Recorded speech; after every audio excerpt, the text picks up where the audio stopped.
Run it back, Philly. No frauds, no fanboys, no intros.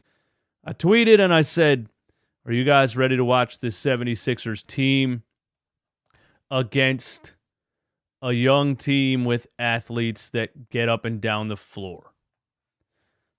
And I said that for this reason. The Memphis Grizzlies are the number one offensive rebounding team in the NBA. The Philadelphia 76ers are like 29th. The Memphis Grizzlies are the number 2 total rebounding team in the NBA. The 76ers are 27th. The Memphis Grizzlies are the number 4 transition team in the NBA. The Philadelphia 76ers are 27th. Also, the Philadelphia 76ers are in the bottom 5 in transition defense. So this was a clear mismatch, especially without Maxey and without Harden. I knew the strengths of the Memphis Grizzlies were going to show themselves against the weaknesses of the Philadelphia 76ers. You know what I'm saying? And that's exactly what happened. Steven Adams had 10 offensive rebounds. Also, you're playing Steven Adams and Jaren Jackson Jr., who is also 6'11". So you have 2 6'11" guys on the floor at the same time, but they fit, right? You can't just throw any 6'11" guys on the floor at the same time. You can't. Al Horford and Joel Embiid, somebody brought this up the other day, and I completely agree. That could have worked. The problem was trying to fit Al Horford, Joel Embiid, Ben Simmons, and Tobias Harris on the floor at the same time, and Josh Richardson. I mean, good Lord, it was 5 forwards on the floor. What were we really doing back then? But the Memphis Grizzlies have 2 6'11" guys on the floor at the same time. The 76ers don't have 2 6'11" players on their entire payroll.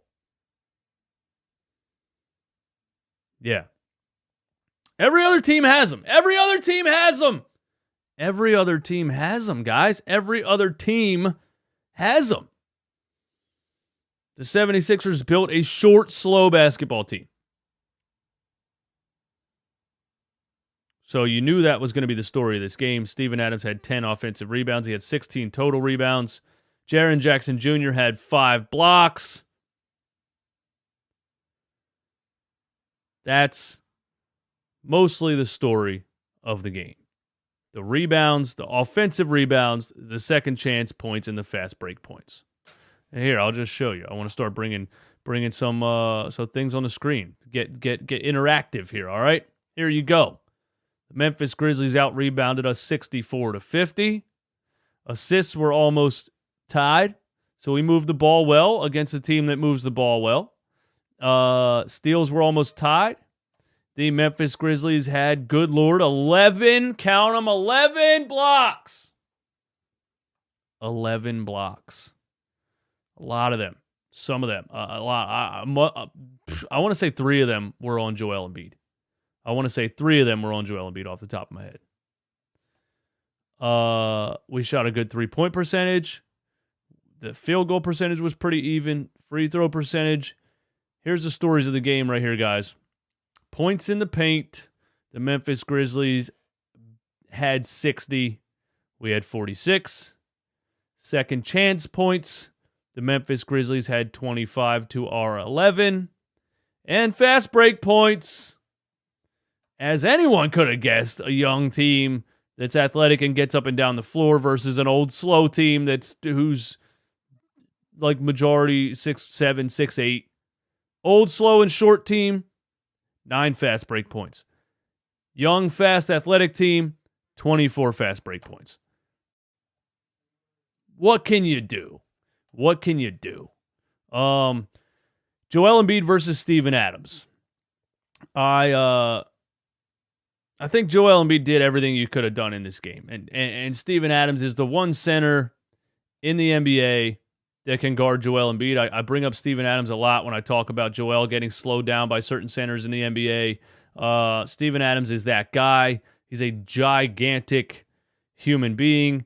He's 6'11", 270 pounds of solid muscle. He looks like Aquaman.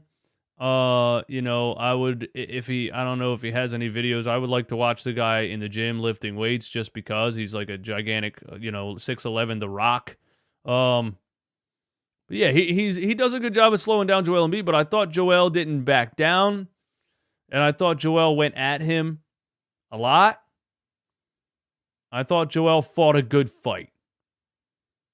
Joel Embiid finishes the game with 35 points. Let me get the box score.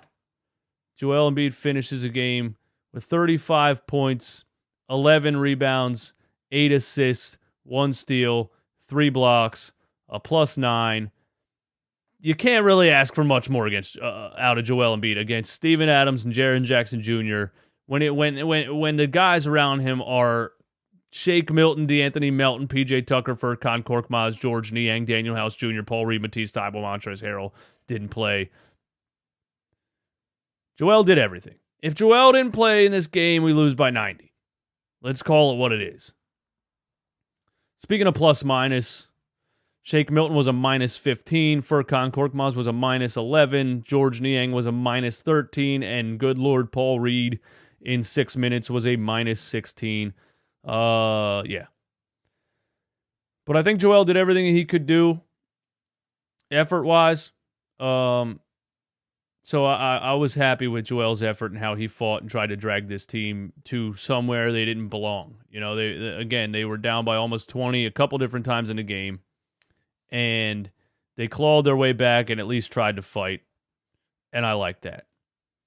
They had it to 6 points with 30 seconds left. Joel took the ball from the top. He said, I'm going and getting a bucket. I'm bringing this team back. I'm winning this game. You saw the fight from him. You saw the heart. He drove, tried to dunk on Steven Adams, and Jaren Jackson Jr. just had a nice block at the rim. May have hit the side of his hand, but I'm not mad at the refs not calling that. That's a good effort from Joel against two guys that are 6'11" that play good interior defense. And they just got a nice block out of it. And it happened several times in the game. But that's really the story of the game. I mean, at the end of the day, you have bench players trying to make game-winning plays. That's what we're doing here. That's why 80% of the fan base stopped watching.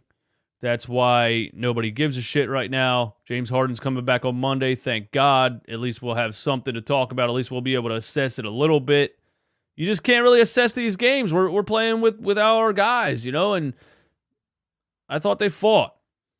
You take 2 stars off of any squad, and they're losing this game. You take Darius Garland and Donovan Mitchell off of the Cavs. Are they beating the healthy Memphis Grizzlies? No. The Grizzlies were without Desmond Bane, who is a really good player also. But take 2 stars off of any team. They're losing this game.